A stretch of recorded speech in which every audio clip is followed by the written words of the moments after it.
Omar Berrada. Salut les mancuniens, j'espère que vous êtes tous en grande forme. La vidéo du jour, c'est bien évidemment par rapport à notre nouveau directeur général, j'ai nommé Omar Berrada. On va faire le point ensemble sur son parcours, sa personnalité, également les pouvoirs qu'il va avoir à Manchester United. Et c'est un sujet extrêmement important les amis, puisque c'est ça qui va déterminer la suite du projet Ineos à Manchester United. De votre côté, n'hésitez surtout pas à donner un maximum de force à cette vidéo, à donner un maximum de force à la chaîne. Un petit générique et c'est parti.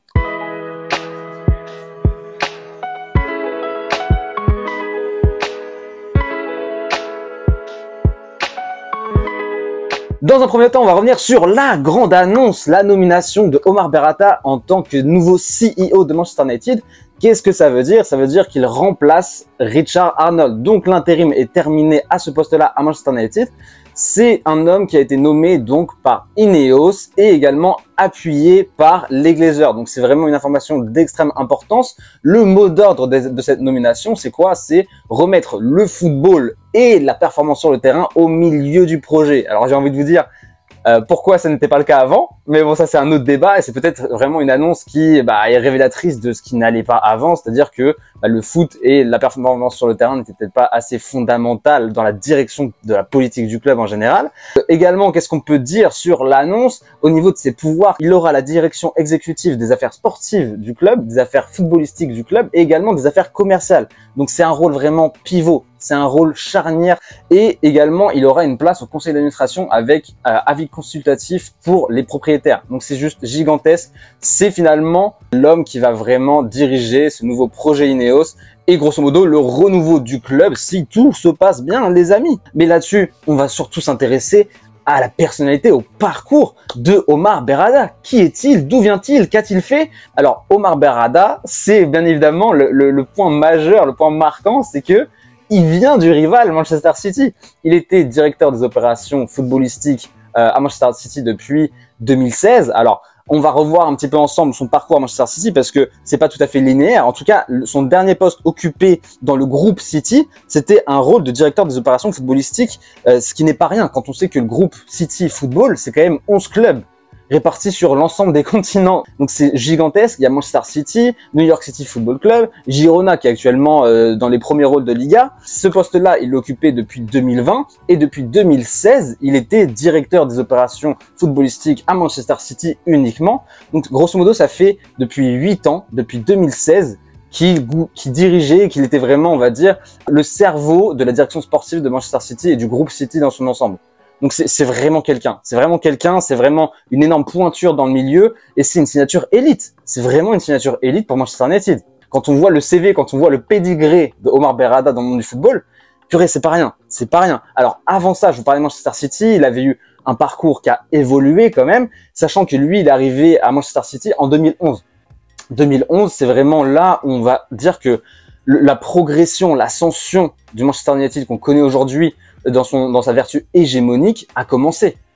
Il commence en 2011 avec un rôle de responsable de la croissance commerciale de Manchester City, ce qui n'est pas rien quand on voit vraiment depuis 2011, si on regarde un petit peu l'évolution du club, l'évolution également de l'image de Manchester City à travers le monde. Il y a eu vraiment du chemin de parcouru. Ça, c'est vraiment notable.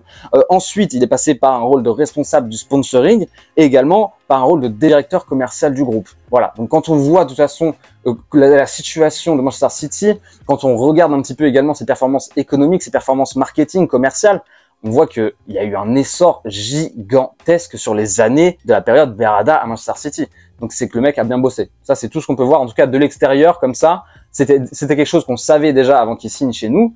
Mais là, c'est quelque part assez rassurant de voir que ce mec-là a produit des performances comme celle-ci à Manchester City dans un club qui était justement dans un projet de construction. C'est même pas de la reconstruction, c'était de la construction. Et quand on voit le job qu'il a fait, moi je dis juste bravo et fait juste la même chose chez nous à Manchester United parce que nous on est plutôt sur de la reconstruction maintenant avec une nouvelle dynamique, une nouvelle mentalité à insuffler. Peut-être qu'un homme comme Omar Berrada, finalement, sait un petit peu ce qu'il faut faire, connaît un petit peu les priorités quand on est au début d'un projet comme ça, qui va demander un petit peu de temps. Et je pense qu'il lui maintenant il a l'expérience des exigences de ce genre d'ambition, de ce genre de propriétaire. Finalement, je pense que la voie est royale pour lui. Si on regarde d'un point de vue sportif maintenant Manchester City, sachant que je vous rappelle depuis 2016, il était à la direction des affaires sportives du club, à la direction des affaires footballistiques du club. Sur les 6 dernières saisons en Première Ligue, c'est 5 trophées pour Manchester City. C'est gigantesque. Donc sur son rôle de direction des affaires footballistiques, c'est quand même une finale de Ligue des Champions plus une Ligue des Champions remportée. Donc voilà, c'est quand même assez énorme, sachant que ce qu'il y a également comme corde à son arc, ce qu'il y a également à sa palette, c'est également une implication dans certains transferts. Alors on pense notamment au gros transfert en 2022 de Erling Haaland à Manchester City, dans lequel Omar Berrada aurait eu un rôle vraiment fondamental, pivot dans la signature du Norvégien à Manchester City. C'est aussi la preuve que c'est un mec qui est capable d'adopter un discours et de convaincre finalement des gros joueurs, ou en tout cas des joueurs à fort potentiel, d'adhérer à un certain projet. C'est un mec qui, en plus d'avoir ce côté matière grise, ce côté vision, il a aussi le discours, il a aussi la parole qui va avec, et il sait bien transmettre ses idées. Donc ça, c'est très positif. Je vous parlais de son passage à Manchester City, un autre passage qui a été majeur, un autre passage qui lui a mis le pied à l'étrier du football international, c'est son passage au Barça.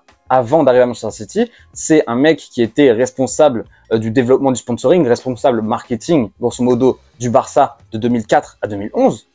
Revoyez bien un petit peu l'image du Barça, l'essor du Barça de 2004 à 2011, d'un point de vue marketing, commercial, vente de maillots, sponsoring, etc. C'est vraiment quelque chose. Il y a eu une grosse période faste, grosso modo, de 2004 à 2011. Comme par hasard, ça coïncide avec la période Berrada. Et quand il a quitté le club en 2011, si vous regardez, 2011, c'est la finale de Ligue des Champions face à Manchester United.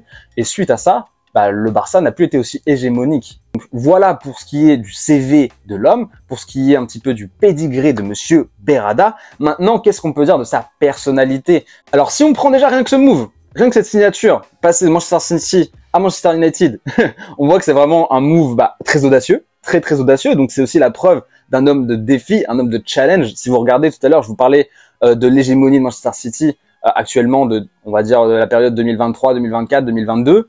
Comme par hasard, on va dire que les choses sont en ordre là-bas, le job a été fait, monsieur s'en va. Monsieur s'en va parce que finalement, j'ai envie de dire, voilà, il a fait ce qu'il avait à faire là-bas et maintenant il recherche un nouveau défi, il recherche de nouveaux challenges à relever. Ça, il le trouve pourquoi à Manchester United? Parce que également, a priori, on lui donne des responsabilités plus importantes, un rôle plus majeur, plus pivot à Manchester United. Et voilà, il se dit qu'il a quelque chose à faire chez nous. Il va avoir les cartes entre ses mains pour également mettre en place, mettre en œuvre la vision qu'il peut avoir de ce qu'il faut faire à Manchester United.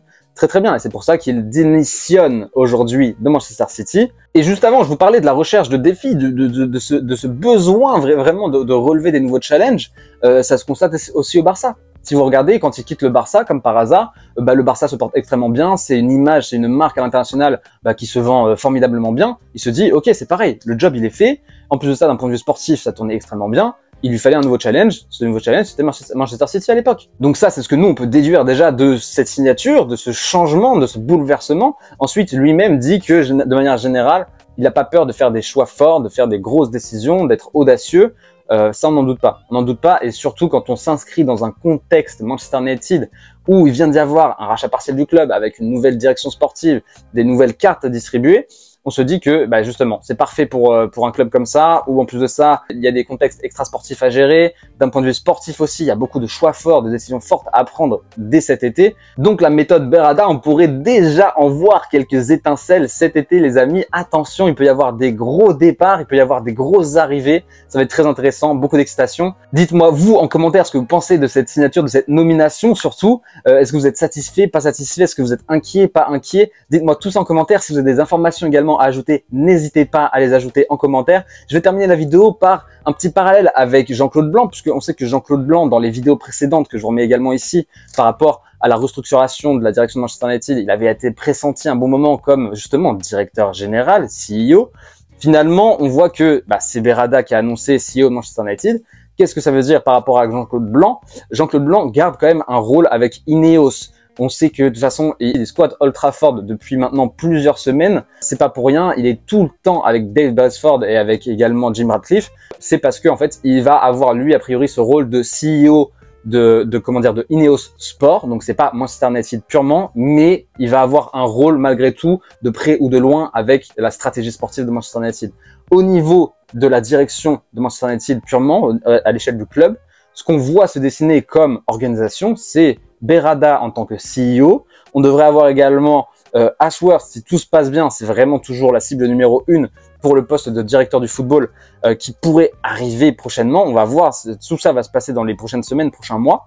Et également Mitchell qui devrait rester responsable du recrutement, c'est vraiment ce qui est pressenti. Donc voilà pour ce qu'on peut dire de l'organisation, de la hiérarchisation du projet Ineos, la structuration du projet Ineos à Manchester United. J'espère que vous avez apprécié cette vidéo. En tout cas, moi, c'est vraiment un plaisir de voir ce projet Ineos prendre forme, prendre vie. C'est passionnant. J'espère que ça vous passionne également. Si vous avez apprécié la vidéo, n'hésitez pas à donner de la force, à augmenter son référencement avec un petit like. C'est pas grand chose, c'est gratuit pour vous et ça fait juste très plaisir pour le créateur que je suis.